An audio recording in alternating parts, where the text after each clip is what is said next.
दोस्तों ये है गैलेक्सी A07 और A17। इन दोनों स्मार्टफोन को पाकिस्तान में सैमसंग ने रिसेंटली लॉन्च किया है। सो आज की वीडियो में बात करने वाले हैं इन्हीं दोनों स्मार्टफोन्स की।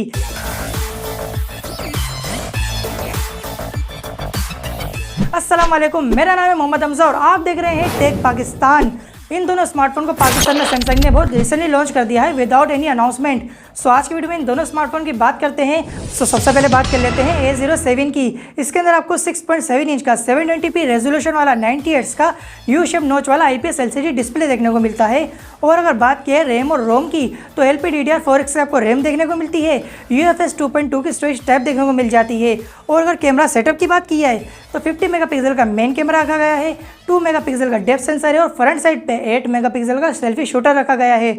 और फ्रंट और बैक साइड से आप 1080p 30 fps के ऊपर वीडियो शूट कर पाएंगे। और बैटरी सेटअप की अगर बात की है तो 5000 mAh की आपको बैटरी देखने को मिलती है। 25 वोल्ट की चार्जिंग देखने को मिल जाती है। और चार्जर बॉक्स में नहीं आता, वो आपको सेपरेट बाय करना होगा। 2 से 3000 का आपको मार्केट में देखने को मिल जाएगा। और बात किया गया इसके डिज़ाइन की, सो डिज़ाइन एक्जैक्टली सेम रखा गया है प्रीवियस जनरेशन जैसा, बस आपको न्यू कलर्स देखने को मिल जाते हैं। और 2 कैमरा जो सेपरेट होया करते थे पहले, अब उनको सिंगल कैप्सूल शेप के अंदर कर दिया गया है। ओवरऑल इसके अलावा कोई चेंजेस आपको देखने को नहीं मिलेंगे। लेकिन एक जगह है जहाँ पर चेंज हमें देखने को मिलता है, और वहाँ पर अगर मैं कहूँ सैमसंग ने बहुत बड़ी अपग्रेड की है और बहुत बड़ा लीप लिया है और मार्केट को हिला दिया है, तो ये गलत नहीं होगा। और वो है इसकी परफॉर्मेंस, क्योंकि आपको यहाँ पर MediaTek Helio G99 की चिपसेट देखने को मिलती है। डेट इज इंसेन, क्योंकि टेक्नो और इन्फिनिक्स जैसे ब्रांड भी आपको G89 अल्ट्रा, अल्टीमेट या G85 की चिपसेट ऑफर करते हैं। वहाँ पर सैमसंग से दी ब्रांड ने इसके अंदर आपको G99 की चिपसेट ऑफर की है। ये बहुत बड़ी बात है और बहुत पावरफुल हो गया है स्मार्टफोन अपने प्राइस रेंज के हिसाब में। और अगर देखा जाए ये होना भी था, क्योंकि सैमसंग इसके अंदर आपको लॉन्ग टर्म अपडेट्स प्रोवाइड करता है, सिक्योरिटी पैचेस प्रोवाइड करता है, तो उसके अंदर आपको स्मार्टफोन स्लो डाउन होता हुआ फील होता है अपडेट्स के बाद। सो इतनी पावर दे दी है सैमसंग ने, जिसके बाद अपडेट भी इसके ऊपर आएगी इन द फ्यूचर, तो आपको स्मार्टफोन कैसे सिल होता हुआ नहीं मिलेगा। तो ये एक बहुत बड़ी बात है और यहाँ पर सैमसंग ने डेफिनेटली लीप लिया है। और अगर बात की है A17 की, तो इसके अंदर आपको 2 वेरिएंट देखने को मिलते हैं, 6GB 128GB, जिसकी प्राइस देखिएगा ये 55,000। 8GB 256GB वाले वेरिएंट की प्राइस देखिए 63,000। अब इस प्राइस रेंज में क्या कुछ आपको देखने को मिलता है, चलिए बात करते हैं। आपको इसके अंदर 6.7 इंच का 1080p रेजोल्यूशन के साथ 90 हर्ट्ज का सुपर एमोलेड डिस्प्ले देखने को मिलता है with U shape notch. Display same रखा गया है प्रीवियस जनरेशन की तरह। और रैम और रोम की स्पीड की बात की है तो इसके अंदर भी आपको LPDDR4X वाली रैम देखने को मिलती है। UFS 2.2 की स्टोरेज टैब देखने को मिल जाती है। और कैमरा सेटअप को भी डिस्कस किया जाए तो 50 मेगापिक्सल का मेन कैमरा रखा गया है, 5 मेगापिक्सल का अल्ट्रा वाइड आपको देखने को मिलता है और 2 मेगापिक्सल का मैक्रो कैमरा देखने को मिल जाता है। और फ्रंट साइड पर 13 मेगापिक्सल का सेल्फी शूटर रखा गया है। और इसके भी फ्रंट और बैक कैमरे से आप 1080p 30 fps की वीडियो शूट कर पाएंगे। और इसके अंदर भी आपको 5000 mAh की बैटरी देखने को मिल जाती है with 25 watt fast charging. Charger box में नहीं आता, आपको सेपरेट इसके अंदर भी बाय करना ही होगा।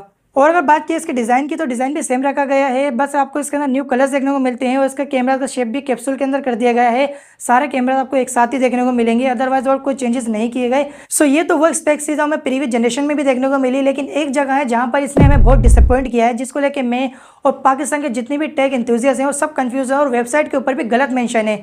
अब ग्लोबल देखा जाए तो इसका 5G वेरिएंट लॉन्च किया गया है, जिसके अंदर आपको Exynos 1330 की चिपसेट देखने को मिली है 5nm वाली। और पाकिस्तान में आते आते ये 4G के अंदर कन्वर्ट हो गया है, क्योंकि आपको 4G में इसमें G99 की चिपसेट देखने को मिल रही है, एक्जैक्टली सेम चिपसेट जो आपको A07 में 27,500 के अंदर देखने को मिल रही है। सो सैमसंग ने एक अल्ट्रा वाइड कैमरा लगा दिया, सुपर एमोलेड डिस्प्ले दे दिया। तो इसको देखते हुए इतनी ज़्यादा प्राइस कर दी और सेम चिपसेट इतनी हाई प्राइस में दे दी है। प्रीवियस जनरेशन से बिल्कुल भी डिफरेंस नहीं किया गया, सिर्फ कलर और कैमरे के कैप्सूल डिज़ाइन को लेकर। तो मुझे नहीं लगता है कहाँ पे स्टैंड आउट करता है। और सैमसंग की हमेशा से मोनोपोली रही है, जब भी इनका न्यू जो 50 से 60 हज़ार में मॉडल आता है तो उसकी जो प्राइस होती है वो ज़्यादा होती है। लेकिन उससे जो नेक्स्ट जनरेशन मॉडल आता है ना, तो प्रीवियस वाले की प्राइस अच्छी हो जाती है। और अभी भी ऐसे ही हुआ है। अभी A17 हमको देखने को मिला, सो A16 की प्राइस बहुत अच्छी हो गई है, अफोर्डेबल रेंज में आ गया है। अराउंड आपको 45K के अंदर है ना, विद बॉक्स पैक देखने को मिल जाता है। सेम स्पेक्स, सिर्फ कैमरे का डिज़ाइन जो कैप्सूल शेप में कर दिया गया है और कलर्स के अलावा कोई भी डिफरेंस आपको देखने को नहीं मिलता है। एक्जैक्टली सेम स्पेक्स आपको देखने को मिल जाती है दोनों स्मार्टफोन्स के अंदर, तो वो फार बेटर ऑप्शन आपको देखने को मिलती है। सो मुझे जो लगता है पाकिस्तान में सैमसंग को इसका 5G वेरिएंट लेकर आना चाहिए था। Exynos 1330 उसका GPU फार बेटर है और CPU परफॉर्मेंस भी बेटर है एज़ कम्पेयर टू G99। और एक काफ़ी वैल्यू फॉर मनी डिवाइस हो जाती है अगर ये 5G मॉडल लेकर आते। लेकिन आई डोंट नो सैमसंग ने 4G वाला स्टेप क्यों लिया है, जबकि 30 साल के अंदर इन्होंने इतनी पावरफुल हार्डवेयर के साथ हमें A07 प्रोवाइड किया है। सो ये है सैमसंग की लेटेस्ट डिवाइस जिनके बारे में मैंने आपको बता दिया है, इनके क्या स्पेक्स हैं। और इन दोनों के अंदर आपको 4 ईयर्स की सॉफ्टवेयर अपडेट देखने को मिलेगी, 5 ईयर्स के सिक्योरिटी पैचेस भी देखने को मिल जाएंगे। तो चले बात कर लेते हैं मेरे ओपिनियन की, मुझे इन दोनों डिवाइस के बारे में क्या लगता है। सो अगर बात की है 17 की, तो मुझे लगता है आपको इसको स्किप कर देना चाहिए। इससे फार बेटर है आप 16 को बाय कर ले। 45K के रेंज में आपको विद बॉक्स पैक देखने को मिल जाएगा। और A17 के साथ भी ऐसे होने वाला है, जब 18 को लॉन्च किया जाएगा ना तो इसके ऊपर भी प्राइस कार्ड लगेगा, तो ये भी एक सुपर वैल्यू फॉर मनी बन जाएगा। लेकिन अगर 5G वाला वेरिएंट ये अभी लेकर आते हैं तो इस प्राइस में भी सुपर वैल्यू फॉर मनी बन जाता, लेकिन अभी इसको आप स्किप कर दें।